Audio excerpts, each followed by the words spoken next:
Assalamualaikum warahmatullahi wabarakatuh. Apa kabar semuanya anak-anak kelas 5 Ulil Azmi? Alhamdulillah kita belajar PAI lagi hari ini ya nak. Kita sebelum mulai belajar melafazkan basmalah dulu yuk. Wahid isnai salasa. Bismillahirrahmanirrahim. Baik, di pembelajaran sebelumnya anak-anak sudah belajar mengenai nama-nama kitab ya. Tapi masih ada yang belum tugas. Bunda Juli yang belum kumpul tugas, Bunda Juli tunggu ya. Hari ini kita akan belajar mengenai Asmaul Husna. Ada yang tahu apa itu Asmaul Husna? Ya, nama-nama baik Allah. Kita akan belajar mengenai Al-Muhyi, Al-Mu'min, Al-Hayy, Al-Qayyum, Al-Ahad. Nah, kita belajar ini nanti supaya kita bisa lebih dekat lagi dengan Allah. Berikut tujuan pembelajarannya. Setelah pembelajaran ini, anak-anak semua bisa ngambil pelajaran dari kisah-kisah Asmaul Husna, baik Al-Muhyi, Al-Mu'min, Al-Hayy, Al-Qayyum, Al-Ahad dengan tepat. Serta anak-anak bisa menjelaskan kandungan Asmaul Husna, baik Al-Muhyi, Al-Mu'min, Al-Hayy, Al-Qayyum, Al-Ahad dengan benar. Selanjutnya anak-anak Bunda bisa memahami, mengaitkan Asmaul Husna yang kita pelajari dengan masalah-masalah kehidupan yang lebih relevan. Baik anak-anak solih dan solihah, kita akan memulai pembelajaran. Pertama, Al-Muhyi dan Al-Mu'min. Muhyi itu menghidupkan, mukmit itu mematikan. Allah itu menghidupkan dan mematikan. Pada zaman Nabi Ibrahim, kisah Nabi Ibrahim, ada Raja Namrud yang dia ingin menyekutukan Tuhannya. Jadi bahwa dia menginginkan bahwa dialah Tuhan yang bisa mematikan dan menghidupkan. Ternyata pada saat ditantang oleh Nabi Ibrahim, apakah bisa menerbitkan matahari dari barat? Ternyata Namrud tidak bisa. Nanti anak Bunda bisa lihat lagi kisahnya di buku ya. Nah, lalu kita bisa simak di surat Al-Jasiyat ayat ke-26 yang artinya, katakanlah Allah lah yang menghidupkan kamu, kemudian mematikan kamu, setelah itu Dia akan mengumpulkan kamu pada hari kiamat yang tidak ada keraguan tentang kedatangannya. Anak Bunda solih-solihah, Allah lah yang memberikan kehidupan kita, mulai dari alam lahir, alam rahim ibu kita, sampai kita dilahirkan di dunia ini, sampai nanti kita mati semua, dan akan Allah bangkitkan lagi kita untuk pertanggungjawaban kehidupan kita. Nah, anak Bunda solih dan solihah, kita harus juga memperhatikan di antara hati-hati kita, di antara rasa yang ada dalam hati kita, apakah kita tergolong sebagai orang yang mudah menyuruh kebaikan atau orang yang males-malesan menyuruh kebaikan.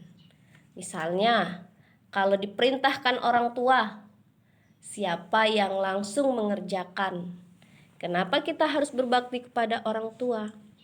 Karena melalui orang tualah kita dilahirkan, rezeki kita sampai, Allah menganugerahkan keredoan kepada kita. Kalau orang tua kita sayang sama kita, maka Allah pun akan sayang pada kita. Tapi kalau orang tua kita tidak suka dengan kita, maka Allah pun tidak suka dengan kita. Makanya kita harus dengarkan kata orang tua.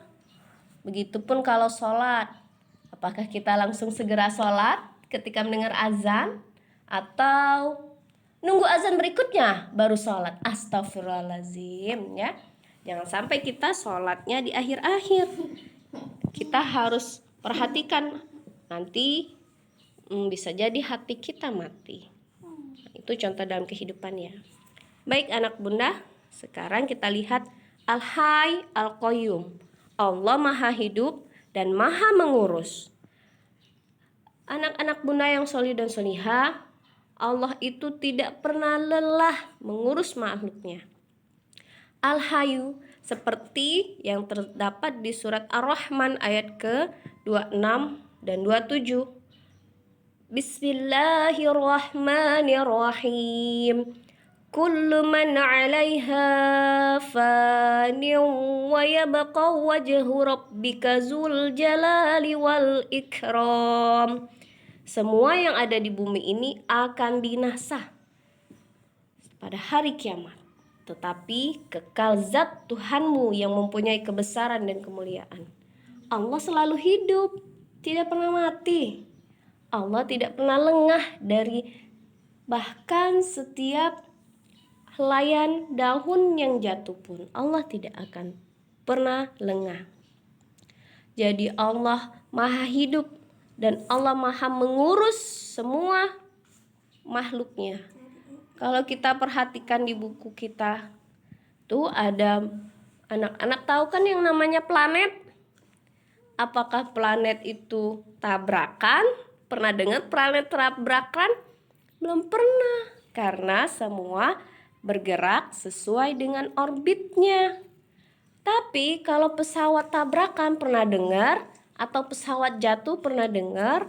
Iya, karena itu yang mengelola manusia. Sedangkan apa-apa yang diurus oleh Allah itu sempurna. Maha besar Allah. Anak-anak solih dan solihah, kita semua ini bergantung kepada Allah. Maka kita harus banyak berdoa kepada Allah untuk memudahkan kehidupan kita. Karena Allah itu suka jika kita berdoa kepadanya. Allah akan memberi dan Allah tidak pernah capek mengurusi kita. Anak-anak solih dan solihah, kita lanjutkan yang berikutnya ya. Nah, Al-Ahad artinya Allah Maha Esa. Artinya Allah Maha Satu. Kebayang nggak kalau misalnya Tuhan itu banyak? Atau anak-anak pernah mendengar antara Tuhan di agama lain, ada yang mungkin di kepercayaan lain, ada Tuhan itu yang saling bertengkar. Berarti ada yang lebih hebat lagi. Tidak seperti itu dalam Islam. Allah Ahad, Allah satu, kekuasaan yang mutlak, Allah Maha Esa, kekuasaan di atas kekuasaan. Allah hanya satu. Sebagaimana yang terdapat di surat Al-Anbiya ayat ke-22. Sekiranya di langit dan di bumi ada Tuhan-Tuhan selain Allah, tentulah keduanya itu telah rusak binasa. Maha suci Allah yang memiliki ars dan dari yang mereka sifatkan. Nah, anak bunda yang solih-solihah, itu ada 5 Asmaul Husna yang kita pelajari. Nanti anak bunda silakan mengulangi lagi. Apa saja Asmaul Husna yang kita pelajari? Al-Ha, Al-Muhyi, Al-Mu'min, Al-Hayy, Al-Qayyum, dan Al-Ahad.